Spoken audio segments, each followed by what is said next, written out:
अस्सलाम दोस्तों, साइड में मदफगर में खुशामदीद ले। जनाब इमरान खान साहब की 4 घंटे की पुरस्रार रूपोशी ने मामले को कुछ ज़्यादा ही ड्रामेटिक रंग दे दिया है और इस तरह की खबरें सामने आ रही हैं कि जनाब ये 4 घंटे जो इमरान खान साहब गुज़िश्ता रात रूपोश रहे हैं या लापता रहे हैं, इन 4 घंटों के दौरान उनकी किसी के साथ मुलाकात हुई है। क्योंकि यहाँ पर तो ये एक वतीरे ही बन चुका है कि जहाँ पर जब भी जो भी बंदा किसी भी जगह पर 2-3 घंटे के लिए 4 घंटे के लिए किसी की राब्ते से बाहर निकल जाता है तो फिर यकीनी तौर पर उस अरसे के दौरान उस शख्स की किसी न किसी जगह पर या किसी न किसी ताकतवर के साथ कोई ना कोई हैंकी पैंकी हो रही होती है, कोई ना कोई मुलाकात हो रही है। तो फिर जब मुलाकात हो रही होती है, जब पैगामात के तबादले हो रहे होते हैं, तो फिर ये सवाल भी सबसे ज़्यादा अहमियत इख्तियार कर जाता है जनाब कि कौन सी ऑफ़र ली है और कौन सी ऑफ़र दी है। और ये जो ऑफ़र्स के जो तबादले हैं, ये अगर मैं आपको ये बात बताऊं कि ये गुज़िश्ता काफ़ी दिनों से जारी हैं, कोई ऑफ़र्स दी जा रही हैं और ऑफ़र्स ली जा रही हैं, तो ये कहना भी कुछ ज़्यादा गलत नहीं होगा। और अभी रिसेंटली जब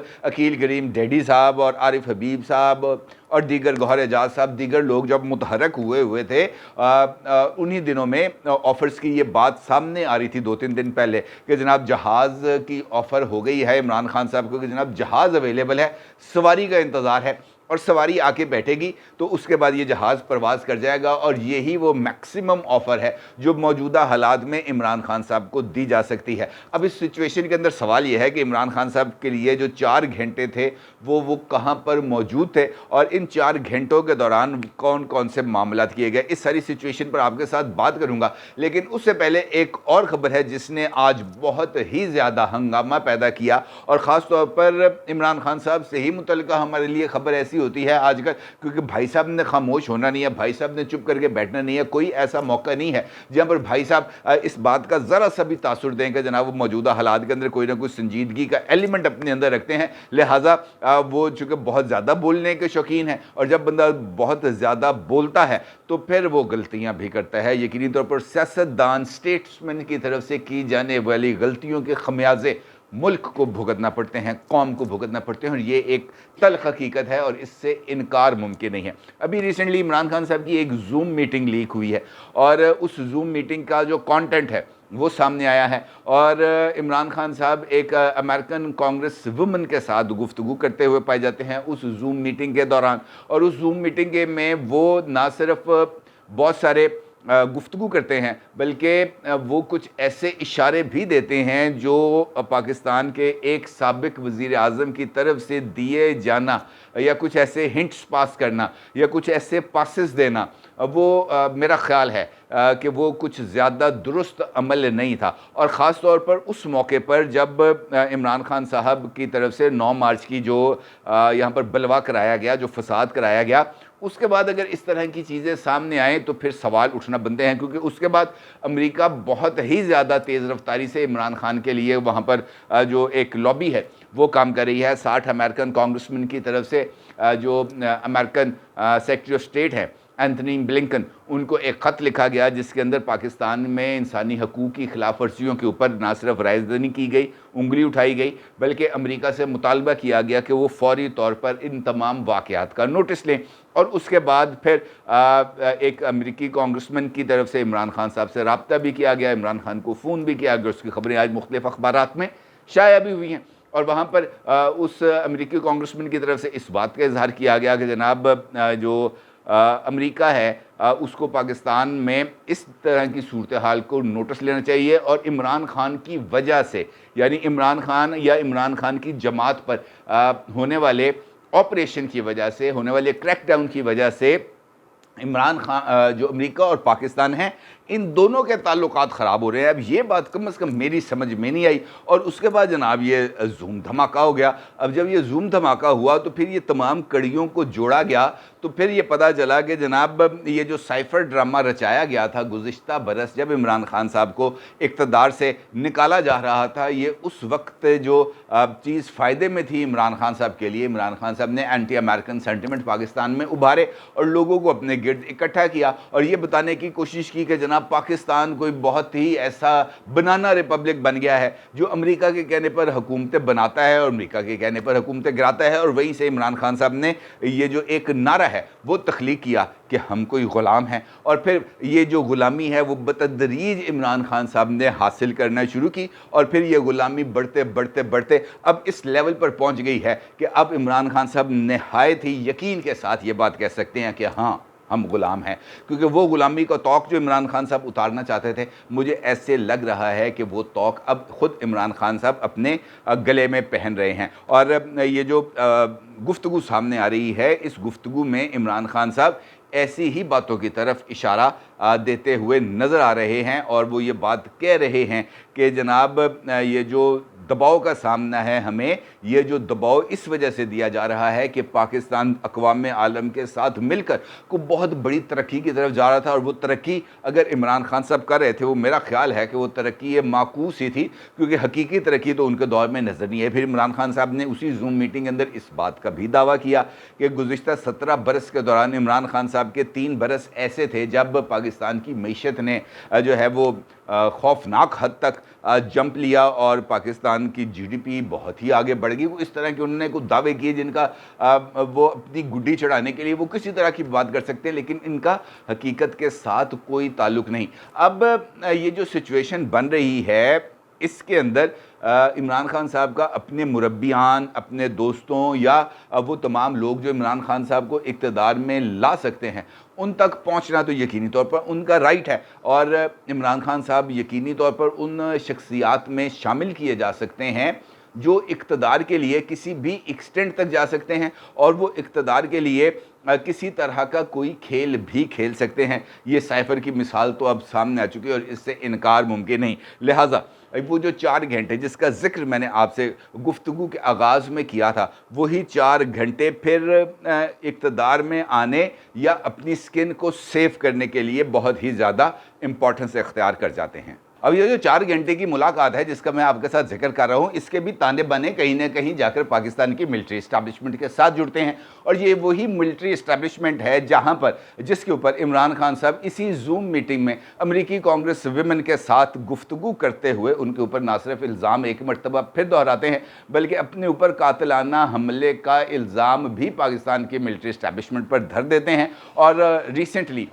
ये जो इमरान खान साहब को इस्लामाबाद हाई कोर्ट से जो गिरफ़्तार किया गया था, उस गिरफ्तारी को भी पाकिस्तान की मिलिट्री इस्टेब्लिशमेंट के सर थोप कर उस गिरफ्तारी को अबडक्शन यानी अगवा के अंदर भी तब्दील कर देते हैं। मतलब इमरान खान साहब वो कहते हैं ना, जो चाहे आपका हुस्न करिश्मा साज करो, इमरान खान साहब ऐसे जो करिश्मे हैं वो अब दिखाने में ख़ास से हद तक खुद कफ़ील हो गए। अब ये जो 4 घंटे की कहानी है, ये भी कुछ इससे ही मिलती जुलती है। इमरान खान साहब शौकत खानम हॉस्पिटल में अचानक लाए गए, और उनके शौकत खानम हॉस्पिटल में कल रात आने के बाद ये बात बताई जा रही थी कि इमरान खान साहब को मिद्दे में कुछ तकलीफ़ है, और वो इस तकलीफ़ को दूर कराने के लिए उन्होंने शौकत खानम हॉस्पिटल में का विज़िट करना और अपना चेकअप करना मुनासिब समझा। और जैसे ही ये वाली खबर सोशल मीडिया पर स्प्रेड करती है, फैलती है, तो उसके साथ ही इमरान खान साहब के जो चाहने वाले हैं, इमरान खान साहब की जो कौमी यूथ है, वो मुतहरक होती है, और फिर वो इस बात की तरफ इशारा करना शुरू करते हैं कि देखें, हम तो पहले ही कहते थे कि अगर इमरान खान को गिरफ़्तार किया गया तो इमरान खान को जहर दिया जाएगा, और ये देखें उस जहर ने असर दिखाना शुरू कर दिया है, और इमरान खान साहब जो हैं वो मैदे की तकलीफ़ में मुब्तला हो गए हैं और उनको शौकत खानम हॉस्पिटल जाना पड़ा। अब सितम यह है कि इमरान खान साहब जो हैं वो शौकत खानम के अलावा किसी और हॉस्पिटल में जाने का रिस्क नहीं ले सकते, क्योंकि वो जहाँ जहाँ पर जाएंगे वहाँ पर उनको अपने ब्लड सैंपल्स देने पड़ेंगे, अपने एक्सरेज कराना पड़ेंगे। और अभी तो जो पिम्स हॉस्पिटल के अंदर उनका जो पिम्स हॉस्पिटल के मेडिकल बोर्ड ने जो इमरान खान साहब का मेडिकल किया था, अभी तो वही इमरान खान साहब की जान नहीं छोड़ा, क्योंकि उसके एक्सरेज में इमरान खान की टांग मुकम्मल तौर पर दुरुस्त नज़र आई है, और बाकी भी चीज़ें जो हैं जो रिपोर्टी हुई है वहाँ पर, वो भी इमरान खान साहब के लिए कोई अच्छी चीज़ लेके नहीं आ रही। और मेरा ख्याल है कि ये जो अगले चंद दिन हैं या चंद घंटे हैं, उसके अंदर इमरान खान साहब को अपनी इस मेडिकल रिपोर्ट की लीकेज का भी सदमा बर्दाश्त करना पड़ेगा, और वो जो मेडिकल रिपोर्ट है, जो मेडिकल बोर्ड है का यकीनी तौर पर वो कारस्तानी है, उसको उससे छुटकारा पाना या उसको रद्द करना इमरान खान साहब के लिए बहुत ही ज़्यादा मुश्किल होगा। खैर, इस मुलाकात, ये जो इमरान खान साहब का विज़िट था शौकत खानम हॉस्पिटल में, बताया ये जा रहा है, कुछ लोगों का ये मानना है कि यहाँ पर उन्हीं लोगों की तरफ से जो पहले भी इमरान खान साहब की रिहाइशगाह पर जाकर इमरान खान साहब से मिल चुके हैं, उन्हीं की तरफ से इमरान खान साहब को एक मरतबा फिर ये रिक्वेस्ट की गई कि जनाब, हालात को देखते हुए थोड़ा सा अपनी पोजीशन को आगे पीछे कर लेने में कोई मुज़ायका नहीं होता। अब कब तक अपनी ज़िद के ऊपर खड़े रह सकते हैं, और अगर आपको ये ऑप्शन मिल रही है मुल्क से जाने की, तो आपको मौजूदा हालात के अंदर इस ऑप्शन को अवेल कर लेना चाहिए। और फिर उन्होंने मुख्तलिफ लोगों की मिसाल दी, मोहतरमा बेनज़ीर भुट्टो की मिसाल दी, उन्होंने बेगम नुसरत भुट्टो साहिबा की मिसाल दी, फिर उन्होंने नवाज शरीफ साहब की मिसाल दी, फिर मोहतरमा बेनज़ीर भुट्टो की मिसाल दी। उनका ये कहना था कि जनाब, इस सिचुएशन के अंदर जब आपको मालूम हो कि आपके पास पॉलिटिकल एक्टिविटीज़ की जो स्पेस है वो दिन ब दिन श्रिंक हो रही है, तो ऐसी सूरत हाल में मंजर से पीछे हट के अपने लिए मुनासिब सियासी वक्त का इंतज़ार कर लेने में कोई मुज़ायका नहीं होता। और अभी रिसेंटली नवाज शरीफ साहब यहाँ पर बहुत ही बुरे हालात में मौजूद थे, मुकदमात उनके ऊपर चल रहे थे, इश्तिहारी उनको करार दिया गया था, सज़ाएँ उनको दी जा रही थी, और जेल में वो मौजूद थे, लेकिन फिर उनको मुल्क से बाहर भिजवा दिया गया। और मुल्क के बाहर जाने के बाद उन्होंने खामोशी के साथ अपने वक्त का इंतज़ार किया, और जब वो वक्त आया तो उन्होंने फिर अपने सियासी कार्ड्स को खेलना शुरू किया। अब उनका ये मानना है लोगों का कि जनाब, ये मौका इमरान खान साहब के लिए भी है अगर वो अवेल कर सकें, और ये वैसे भी उनके लिए विन विन सिचुएशन ही हो सकती है, क्योंकि अब तो ये बात इस्टेब्लिश हो गई है कि इमरान खान साहब के मैदे के अंदर कोई मसला आ गया है। अब अगर इस मैदे के इलाज के लिए इमरान खान साहब बैरून मुल्क जाना चाहें, तो मेरा नहीं ख्याल कि उनके लिए कोई ऐसा कोई प्रॉब्लम हो सकता है। और मेरा मानना है कि शायद अगले चंद रोज़ में मेडिकल रिपोर्ट्स जब उनकी सामने आएँ, ख़ासतौर पर ये मैदे के हवाले से शौकत खानम हॉस्पिटल की, जो वर्ल्ड रिप्यूटेड हॉस्पिटल है, उसकी रिपोर्ट्स को हर एक जगह पर तस्लीम किया जाता है, लिहाजा उन रिपोर्ट्स की बुनियाद पर शायद मेडिकल ग्राउंड्स के ऊपर इमरान खान साहब का नाम तो ECL में नहीं है, हो सकता है कि मेडिकल ग्राउंड्स के अंदर उनको किसी ना किसी तरह की कोई हल्की फुल्की गुंजाइश मिल ही जाए। अलबत्ता ये बात ज़रूर है कि इमरान खान साहब की जमात इस वक्त ना सिर्फ शदीद दबाव का शिकार है, बल्कि हर रोज़ उनकी जमात को टाटा गुड बाय कहने वालों की जो तादाद है वो बढ़ती चली जा रही है। और हर रोज़ 2-3 ऐसे नामवर लोग ज़रूर आते हैं सामने जो इमरान खान साहब की जो जमात है उससे इजहार लाताल्लुकी भी करते हैं, और ये कहते हैं कि जनाब, ये बोझ हम मज़ीद अब नहीं उठा सकते। और ये भी इमरान खान साहब की जो तर्ज़ सियासत है वो उसके लिए भी एक सोचने का मुकाम है। अलबत्ता ये जो फ़ौजी अदालतों वाला काम है, ये भी इमरान खान साहब के लिए कुछ ज़्यादा अच्छा नहीं है, क्योंकि मुझे अभी थोड़ी देर पहले बताया गया है अहम एक ज़रिए की तरफ से, सोर्स की तरफ से, कि जनाब, ये जो सिविलियंस हैं इनके लिए जो फ़ौजी अदालतों की तश्कील का मरहला जो है उसका आगाज़ होने वाला है, और अगले चंद रोज़ में, यानी नेक्स्ट वीक के अंदर ये जो मिलिट्री कोर्ट्स हैं फॉर सिविलियंस, इनका जो तश्कील है वो ना सिर्फ हो जाएगी बल्कि वो अपने काम का भी आगाज़ कर देंगे। और इसी चक्कर के अंदर नवाज शरीफ साहब को के बारे में मैंने भी थोड़ी देर पहले ARY पे देखी एक खबर सर्कुलेट करती हुई कि नवाज शरीफ साहब को ये बात कही गई है कि जनाब, वो तमाम लोग जो कम जराइम में मुलव्वस हैं, उनका जो मुकदमात हैं वो फ़ौजी अदालतों में ना चलाए जाएँ। अलबत्ता वो तमाम लोग जो सीवियर अटैक्स के अंदर मुलव्वस हैं, जो सामने नज़र आ रहे हैं, जो लोगों को प्रोवोक कर रहे हैं, जो जलाओ घिराव कर रहे हैं, उन तमाम लोगों के जो मुकदमात हैं वो फ़ौजी अदालत में चलने चाहिए। देखें, कहीं ना कहीं बंदा जहाँ पे बैठा होता है ना, फिर वो अपना पॉलिटिकल वेट